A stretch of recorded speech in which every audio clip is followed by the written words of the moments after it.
দশম শ্রেণীর আলোচনার বিষয় বাংলা প্রবন্ধ হারিয়ে যাওয়া কালিকলম।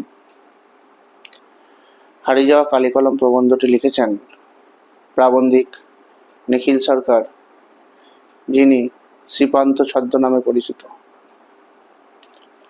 এই নিখিল সরকারের হারিয়ে যাওয়া কালিকলম ও মন গ্রন্থের অন্তর্ভুক্ত এই প্রবন্ধটি। এই প্রবন্ধে প্রাবন্ধিক কলমের যে বিবর্তনের ইতিহাস, অর্থাৎ প্রাচীন যুগ থেকে বর্তমান যুগে যে বিভিন্ন ধরনের কলমের আবিষ্কার, তাই নিয়েই এই প্রবন্ধটি লিখেছেন।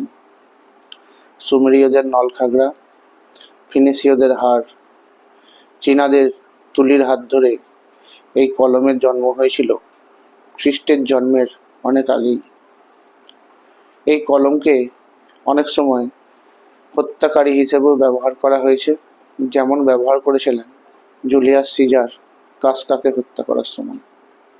সেই কলমটির নাম ছিল স্টাইলাস, যার পোশাকি নাম ব্রোঞ্জের শলাকা। সেই ব্রোঞ্জের শলাকার হাত ধরে বিবর্তনের সাথে সাথে লেখকরা ছোটবেলায় কিভাবে বাঁশের কঞ্চির কলম তৈরি করতেন সে কথাও এখানে বলেছেন।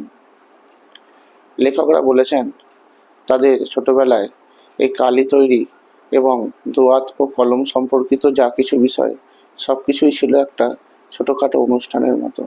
তার আয়োজন হতো খুব বড় করে।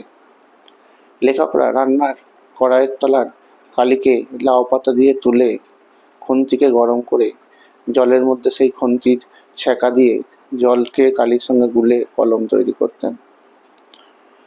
লেখকরা দেখেছেন দোয়াতের কলম ব্লটিং পেপারের সাথে সাথে আজ ফাউন্টেন পেনও অবলুপ্তির পথে, কারণ ফাউন্টেন পেনের জায়গা কিন্তু নিয়ে নিয়েছে ক্রমে বল পেন বা ডট পেন। আর এর সাথে সাথে লেখক যেহেতু অফিসে কর্মরত ছিলেন, তাই তিনি দেখেছেন যে তার সহকর্মীরা কিন্তু ধীরে ধীরে সেই বল পেন বা ডট পেনের ব্যবহারও ভুলে গিয়েছেন, অর্থাৎ সেই পেন কিন্তু আজ অবলুপ্তি হতে চলেছে। তাই লেখক খুবই বিষণ্ণ এবং চিন্তিত, কারণ কম্পিউটার ঠিক করে নিয়েছে এই সভ্যতাকে যন্ত্রমাফিক করে তুলবে এবং সমস্ত কলমকে জাদুঘরে পাঠাবে। তাই লেখক তার আবেগ, ভালোবাসা ও মানবিকতার সঙ্গে কলমকে জড়িয়ে আঁকড়ে থাকতে চান। তিনি যখনই ভাবেন যে আজ এই যন্ত্র সভ্যতার দুনিয়ায় কলমের আজ এক সংকটাপন্ন অবস্থা, তখনই তিনি বিষণ্ণ হয়ে পড়েন। আর এই বিষণ্ণতা থেকেই তিনি তার প্রবন্ধের নামকরণ করেছেন হারিয়ে যাওয়া কালিকলম। পাঠকরা কিন্তু পাঠ্য বইটা অবশ্যই খুব মন দিয়ে পড়বে, কারণ এই বইয়ের কিন্তু প্রত্যেকটা লাইনেই প্রচুর প্রশ্ন আছে, সেটা কোটেশন দিয়ে আছে, সেটা অনেক সংক্ষেপে মানে শর্ট প্রশ্নও আছে, অনেক তথ্য সমৃদ্ধ প্রশ্ন। তাই পাঠ্য বইটা কিন্তু অবশ্যই ভালো করে পড়তে হবে। ভিডিওটি লাইক করে দেবে, শেয়ার করে দেবে আর সাবস্ক্রাইব করবে। ধন্যবাদ।